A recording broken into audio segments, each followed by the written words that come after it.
Hello friends, I'm Prithviraj Singh and I warmly welcome you to my channel Sai Tutorial. Sai tutorial में आज हम सभी अपने पिछले सेशन के बाद एकत्रित हुए हैं ये डिस्कस करने के लिए EST section topic physics part 1। EST का फुल फॉर्म है एक्सपेरिमेंटल स्किल टेस्ट, जो कि पीवीएम के स्टेट लेवल कैंप के सिलेबस का एक 40% पार्ट है। और इस फिजिक्स के पार्ट 1 सेशन में, जैसा कि आप सभी जानते हैं कि साइंस में 3 सब्जेक्ट्स होते हैं, फिजिक्स, केमिस्ट्री, बायो, और तीनों सब्जेक्ट्स में बहुत ही लेंदी टॉपिक है और बहुत ही इलेबोरेट टॉपिक है। इस कारण से मैंने आज सिर्फ 3 चैप्टर्स ऑफ फिजिक्स आपके सामने रखूंगा एक्सपेरिमेंटल स्किल टेस्ट के लिए। तो हो जाइए तैयार। हम पहले अपना हेडिंग डाल लेते हैं।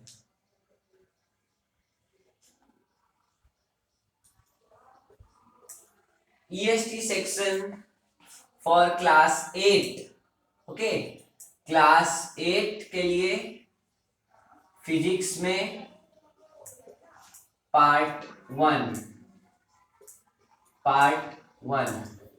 जैसा कि मैंने आपको पहले ही बोला, ये वीडियो थोड़ा लंबा होने वाला है, so don't mind if you want to see it is going to be very interesting. So now let's start. First chapter I have considered is force and pressure। Force and pressure में आपका mainly question रह सकता है कि activities दिए जा सकते हैं वीडियो में और कहा जा सकता है कि उससे रिलेटेड आप कुछ बताएं और कुछ क्वेश्चंस हो सकते हैं। जैसा कि आप सभी ने मॉक टेस्ट में वो कैसा हो सकता है वो आपने देख चुके हैं, और अब मैं आप सभी को बताता हूं। सबसे पहला पॉइंट है force make an acceleration in an object. हो सकता है कि आपको वीडियो में दिखाया जाए कि कोई ऑब्जेक्ट है, उसको एक्सेलरेट किया जा रहा है, ओके, और क्वेश्चंस में हो कि ये किस फोर्स के कारण एक्सेलरेट हो रहा है या फिर कौन सा फिनोमिना है जो इसके एक्सेलरेशन का कारण है। तो उसका आंसर होगा force. Force makes an object accelerate. Acceleration चाहे निगेटिव हो चाहे पॉजिटिव, मतलब उसके कांस्टेंट स्पीड से उसे हटाने के लिए, मतलब उसको तेज करने के लिए या फिर धीरे करने के लिए हम फोर्स का इस्तेमाल करते हैं, external force. Okay, second, forces due to interaction. अब देखिए, जैसे फोर्स इंटरैक्शन के ड्यू टू होता है, जैसे अभी मेरा और आपका या फिर मेरा और कैमरा का इंटरैक्शन हो रहा है। जैसे मानिए कि ये एक बहुत बड़ा ब्लॉक है, ओके, और ये ब्लॉक इस सरफेस पे रखा हुआ है, ये एक इंसान है और इस ब्लॉक को ये धक्का दे रहा है। अब इस केस में दो ऑब्जेक्ट्स, मतलब ऑब्जेक्ट्स ही मानो, ठीक है, दो ऑब्जेक्ट्स के बीच इंटरैक्शन हो रहा है। इंटरैक्शन का मतलब होता है इंटर मतलब आपस में, और एक्शन मतलब एक्ट करना। आपस में जो एक दूसरे के ऊपर एक्ट करते हैं उस प्रोसेस को इंटरैक्शन हम कह सकते हैं। तो यहां पर जैसा कि न्यूटन के थर्ड लॉ के हिसाब से ब्लॉक भी इंसान पर एक्शन कर रहा है, मतलब फोर्स कर रहा है, और इंसान भी ब्लॉक को फोर्स कर रहा है। तो इसका मतलब इन दोनों के बीच यहाँ पे इंटरैक्शन की केस है। अब इंटरैक्शन आपके 3 टाइप का हो सकता है, जैसा कि मैंने आपको बताया। पहला टाइप ये हो सकता है कि ये एक आदमी है, ओके, और ये इसको धक्का दे रहा है, ओके, और एक और आदमी आपका दोस्त मान लीजिए आ गया इधर से, आपने अपने बहुत भारी ब्लॉक है तो आपने अपने एक दोस्त को बुला लिया और आप दोनों मिलकर इसे धक्का दे रहे हैं एक ही डायरेक्शन में, ठीक है, only in one direction. This is the first case of interaction. अब मानिए कि आपका कोई इनेमी आपको देख लिया कि आप ब्लॉक ले जा रहे हैं, वो भी भारी है। अब आपने पूरा दम लगाया हुआ है, 1 मिलीमीटर 1 सेंटीमीटर घसकाते हुए ले जा रहे हैं। अब वो आके इधर से अपोजिट डायरेक्शन में इस ब्लॉक को धक्का देने लगा कि भाई मैं तो इसका काम नहीं होने दूंगा। तो ये जब इधर धक्का देने लगा तो आपका नेट फोर्स कम जाता है। नेट फोर्स मैं थोड़ी देर बाद डिस्कस करूंगा, ओके। तो मानिए आपको और ताकत लगाना पड़ेगा, क्योंकि एक तो ब्लॉक आपको फ्रिक्शन के कारण इधर जाने नहीं दे रहा था, अब और आपका इनेमी सामने से आकर अपोजिट की तरफ धक्का दे रहा है, मतलब आपके मोशन करने के इरादे को कैंसिल कर रहा है और अपोज कर रहा है। तब एक तरह का इंटरेक्शन ये भी हो सकता है, ठीक है। एक इंटरेक्शन था जिसमें सेम साइड में थे सब लोग, और एक इंटरेक्शन है अपोजिट साइड का, और एक इंटरेक्शन है अपोजिट साइड का नहीं, लेकिन ये देखिए इस टाइप से, जैसे हम सभी पुलिंग रोप वाला गेम खेलते हैं ना, उसका स्टैंडर्ड नाम अभी मेरे दिमाग में नहीं आ रहा है, सो डोंट माइंड इट। जैसे कि दो टीम्स होते हैं, एक रोप को खींचते हैं, एक अपनी तरफ खींचते हैं, एक अपनी तरफ खींचते हैं, जो टीम अच्छे से खींच पाती है, मतलब ज्यादा फोर्स एक्सर्ट करती है, वो जीत जाती है। तो उस गेम में ये थर्ड टाइप ऑफ इंटरेक्शन लगता है। अब मैं ब्रीफ में इन सभी को डिनोट करते हुए यहां लिख देता हूं, how many types of interactions are there. और आपका क्वेश्चन ये होगा कि ईएसटी में, मतलब एक्सपेरिमेंटल स्किल टेस्ट में, वीवीएम स्टेट लेवल कैंप में ये कैसे पूछ सकता है। जैसे हो सकता है कि आपको कोई वीडियो दिखाया जाए जिसमें फोर्स के ऊपर इंटरेक्शन किया गया हो दो ऑब्जेक्ट्स के बीच। अब बाद में आपसे पूछा जाए कि ये कौन से डायरेक्शन में हो रहा था, मतलब सेम डायरेक्शन में हो रहा था, अपोजिट डायरेक्शन में हो रहा था, लोग पुल कर रहे थे, पुश कर रहे थे। तो एक ये देखिए, दोनों आदमी सेम डायरेक्शन में है। अब ये दोनों आदमी कंप्रेस कर रहे हैं किसी भी ऑब्जेक्ट को, जैसा कि आपका इनेमी और आप कर रहे थे। और एक हो सकता है जो एक बार एक्सपेरिमेंट हुआ था ना, रबर कप को ऐसे करके एटमॉस्फेरिक प्रेशर की पावर का अंदाजा लगाने के लिए, तो 16 हॉर्सेस इधर 16 हॉर्सेस इधर बांध दिए गए थे रबर कप से, तो भी वो नहीं टूटा। इस इंटरेक्शन में दो डायरेक्शन में था, एक था ये और एक था ये। तो तीन टाइप के इंटरेक्शन हमने यहाँ देखे, और हम यहाँ से आगे बढ़ेंगे। अब आगे बढ़ते वक्त हम तीसरे पॉइंट पर चर्चा करते हैं, जो कि है should have knowledge of net force. जैसा कि मैंने आपको कहा था, मैं नेट फोर्स पर थोड़ी ही देर में चर्चा करने वाला हूं, तो लीजिए वो समय आ गया है। नेट फोर्स, नेट से हम पता लगा सकते हैं कि जो भी कैलकुलेट करने के बाद या फिर कुछ भी घटाने बढ़ाने के बाद जो आता है, जो रिजल्ट आपका आया, उसी को नेट फोर्स कहते हैं। तो अब देखिए, the resultant force, the resultant force is called net force। अब नेट फोर्स उन तीन तरह के इंटरेक्शन में आप निकाल सकते हैं। पहला केस था इंटरेक्शन का एक ही डायरेक्शन में देना। मानिए ये ब्लॉक है और आप इसे इस डायरेक्शन में 5 न्यूटन से पुश कर रहे हैं, ओके।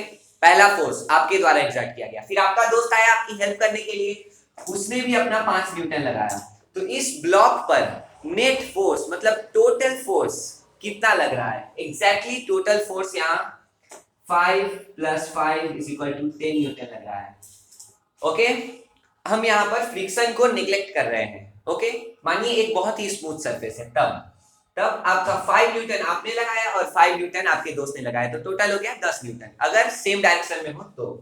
अब दूसरा केस था कि हम लोग, मतलब दो लोग एक दूसरे के तरफ अपोजिट डायरेक्शन में पुश कर रहे हैं। तो मानिए एक ब्लॉक है इधर, आप इधर धक्का लगा रहे हैं 5 न्यूटन से, और आपका अपोनेंट धक्का लगा रहा है 6 न्यूटन से, वो भी इस साइड। तो बचा कितना? मानिए आपने पूरा 5 न्यूटन का दम लगाए हुए हैं, अब वो उधर से 6 न्यूटन, तो 5 और 5 आपस में कैंसिल हो गए, बचा 1 न्यूटन। अब 1 न्यूटन का फोर्स बचा, तो उसका डायरेक्शन क्या है? जिधर कम फोर्स लग रहा था। जैसे आप अगर कम फोर्स लगा रहे थे, तो आपके तरफ 1 न्यूटन फोर्स उस ब्लॉक पर अभी भी लग रहा है, जिसके कारण ब्लॉक डिस्प्लेस कर जाएगा आपके तरफ, हो गया। और तीसरा हमने देखा था कि लोग पुल कर रहे थे, ये है तीसरा केस। अब पुल करने में हम देखें तो जैसे कि मानिए ये एक ब्लॉक है, एक टीम इसको इधर खींच रही है, एक टीम इसको इधर खींच रही है। मानिए ये 10 न्यूटन से खींच रही है ये टीम, और ये टीम खींच रही है 20 न्यूटन से। अब आप, जाहिर बात है कि आप इसको अंदाजा लगा सकते हैं, ये 10 न्यूटन से इधर खींच रही है और आप 20 न्यूटन से उधर खींच रहे हैं, तब आपका 10 न्यूटन इसके 10 न्यूटन को कैंसिल कर दिया, और आपके डायरेक्शन में 10 न्यूटन एक्स्ट्रा बचे हैं, जिसका मतलब है कि ब्लॉक आपके तरफ डिस्प्लेस होगा और आप मैच जीत जाएंगे। मैं आशा करता हूं कि आप लोगों ने नेट फोर्स अच्छे से समझ लिया होगा। और अब हम चर्चा करते हैं, force can change the state of motion. Force के कारण किसी भी ऑब्जेक्ट पर क्या क्या इफेक्ट हो सकता है, वो हम अभी हम लोग देखने वाले हैं। जैसे force state of motion change कर सकता है, हमने दो टाइप के स्टेट्स के बारे में पढ़ा था, या तो कोई ऑब्जेक्ट रेस्ट में होगा या तो मोशन में होगा, है कि नहीं। तब आप देखिए अगर वो स्टेट ऑफ मोशन में है तो तीन केस हो सकते हैं।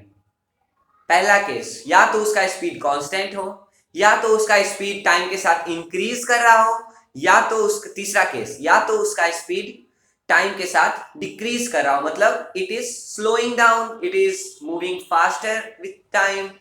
And the first case was it is moving with constant speed.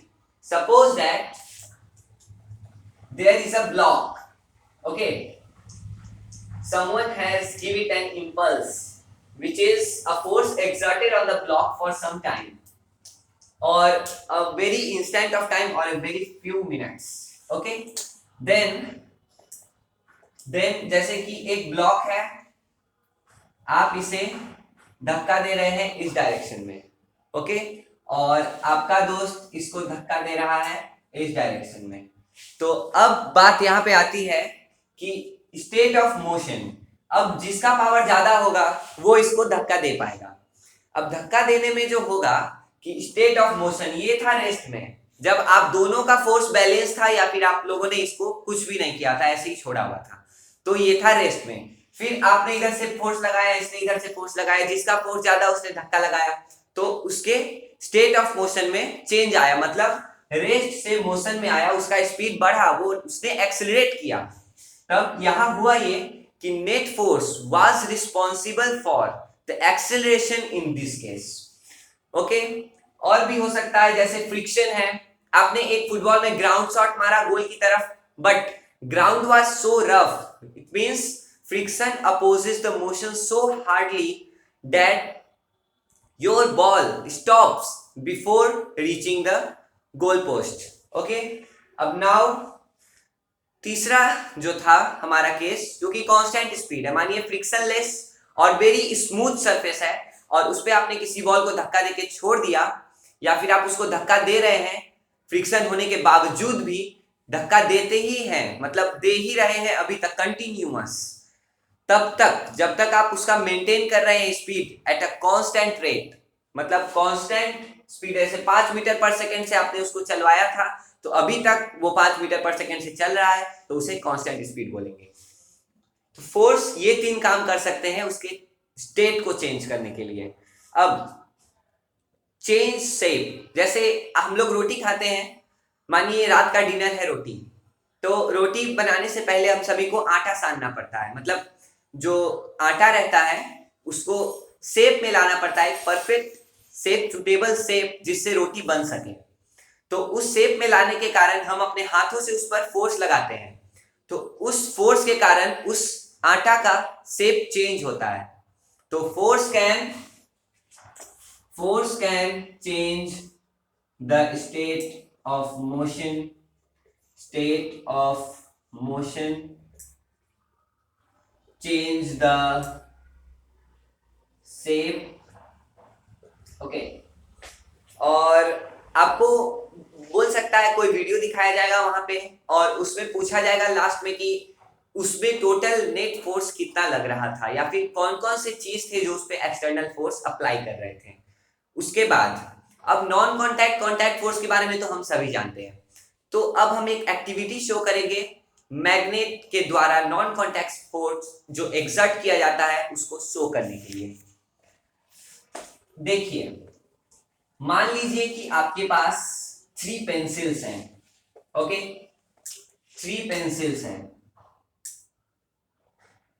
और it is a cylindrical wood और a smooth pipe like wood, और आपने इसके ऊपर एक मैग्नेट रख दिया, ओके, आपने इसके ऊपर एक मैग्नेट रख दिया। सपोज दैट इस 3 पेंसिल्स के ऊपर आपने एक मैग्नेट रख दिया। अब आप अपने हाथ में होल्ड करके एक मैग्नेट यहां पे लाए हैं जिसका नॉर्थ पोल इधर है, साउथ पोल इधर है, तो क्या होगा, इस पेंसिल पे ये मैग्नेट रोल करते हुए इस मैग्नेट की तरफ अट्रैक्ट हो जाएगा। और इस केस में आप नोट कीजिए कि आपने इसे पकड़ा हुआ है, इसीलिए आपके हाथ वाला मैग्नेट वहां नहीं जा रहा है उस दूसरे मैग्नेट के पास, नहीं तो दोनों एक दूसरे के पास आगे बढ़ते हैं। और अगर मानिए आपने इसको चेंज कर दिया पोल्स को, ओके, अब आप ये मैग्नेट इस मैग्नेट के पास लेके जाएंगे तो ये मैग्नेट रिपेल करेगा, मतलब इसी पेंसिल्स के आधार पर रोल करते हुए बैकवर्ड मोशन करने लगेगा, अपने आप को दूर कर देगा दूसरे मैग्नेट से। तो इस एक्टिविटी से हमने जाना मैग्नेट का रिपल्सन और अट्रैक्शन क्वालिटी। और अब हम जानेंगे electrostatic force using straw and paper.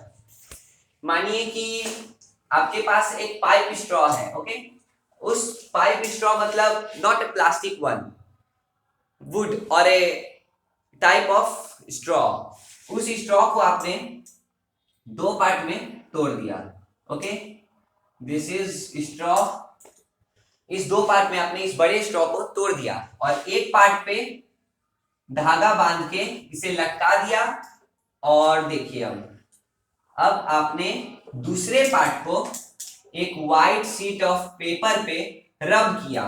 रब करने से आपका जो आपके पास जो था जिसको आपने लटकाया नहीं है, सस्पेंड नहीं किया है एयर से, उस प्लास्टिक स्ट्रॉ में इलेक्ट्रिक चार्जेस आ गए हैं।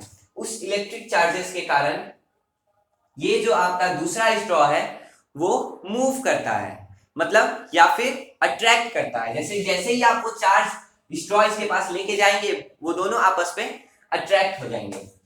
अब हम आगे बढ़ते हैं।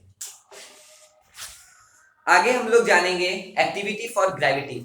ऐसे तो ग्रेविटी का एग्जाम्पल हम सभी जानते हैं, तभी भी हम एक बार देख लें। जैसे वाटरफॉल आप लोगों ने घूमा होगा, ओके, उस वाटरफॉल में आप देखेंगे कि पानी ऊपर से नीचे गिर रहा है। अगर ग्रेविटी नहीं होती, ओके, अगर सपोज दैट अगर ग्रेविटी नहीं होती तो वो पानी वाटरफॉल से नीचे नहीं आता और जो लेक है नीचे उसको वाटर सप्लाई नहीं करता और उस लेक का पानी जिस लैंडमास में है वो उस लैंडमास में नहीं रहता, सब आपस में उड़ते रहते, H2O के मॉलिक्यूल्स हवा में उड़ते रहते।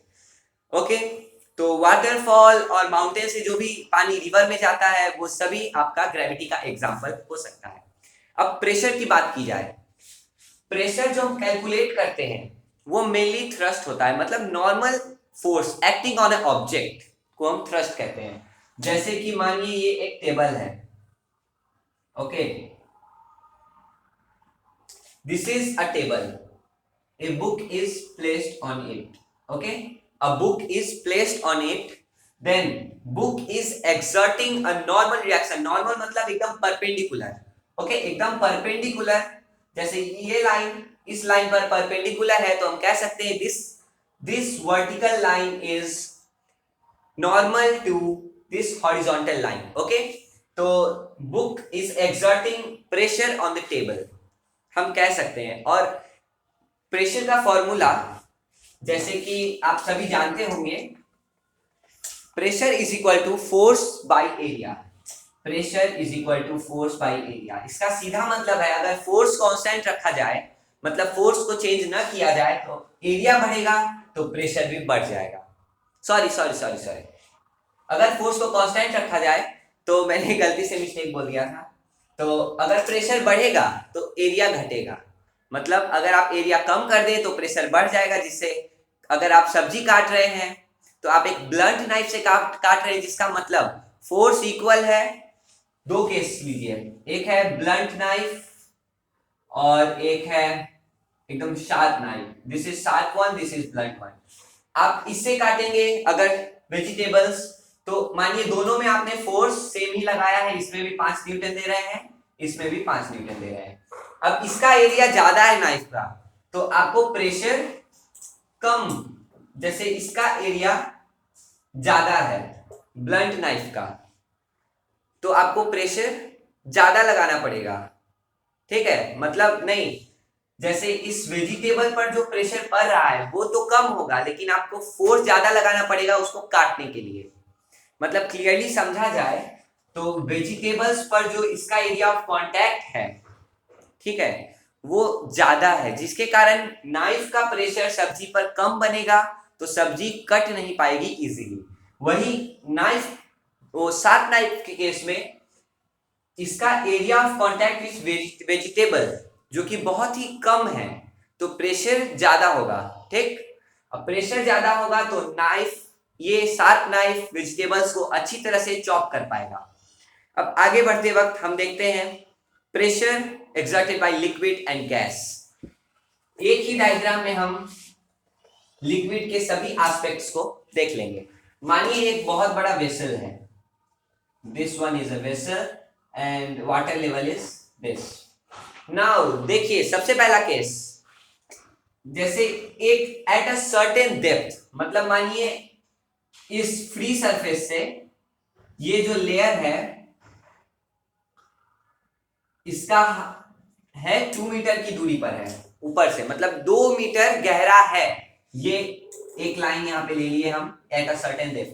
तो इस लाइन पर जितने भी मॉलिक्यूल्स होंगे सब सेम प्रेशर एक्सर्ट कर रहे हैं, है ना इंटरेस्टिंग बात। और एक बात, जैसे जैसे डेप्थ आपकी इंक्रीज होगी फ्री सरफेस से, और what is free surface? The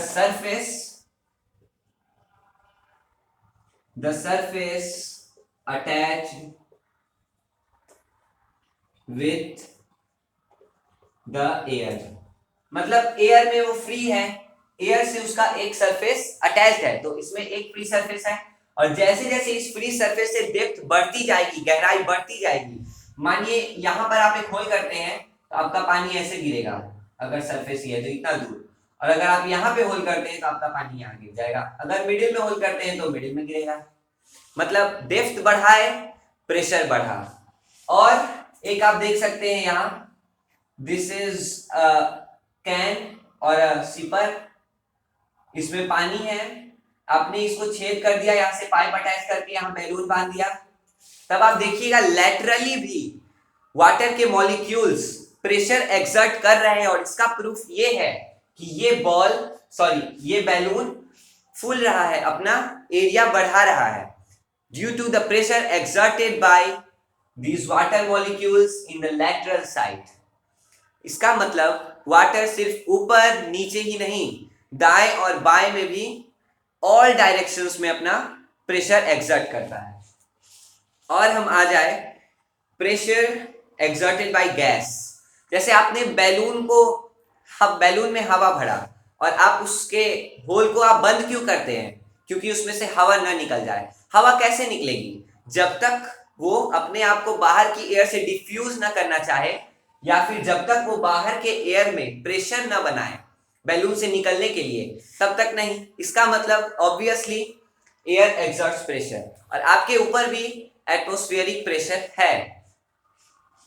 अब एटमॉस्फेरिक प्रेशर की जैसे मैंने बात की, आप कह सकते हैं कि मैं आपको एक स्टैंडर्ड जो कि जर्मन साइंटिस्ट का नाम था ओटो वॉन ब्यूरिक, उनके द्वारा एटमॉस्फेरिक प्रेशर के मैग्नीट्यूड को थोड़े तरीके से देखने के लिए या फिर अंदाजा लगाने के लिए उन्होंने ये एक्सपेरिमेंट किया था। उन्होंने 2 रबर कप लिए थे और उनको जोड़ दिया था, और इधर भी हॉर्स है, मानिए हॉर्स है।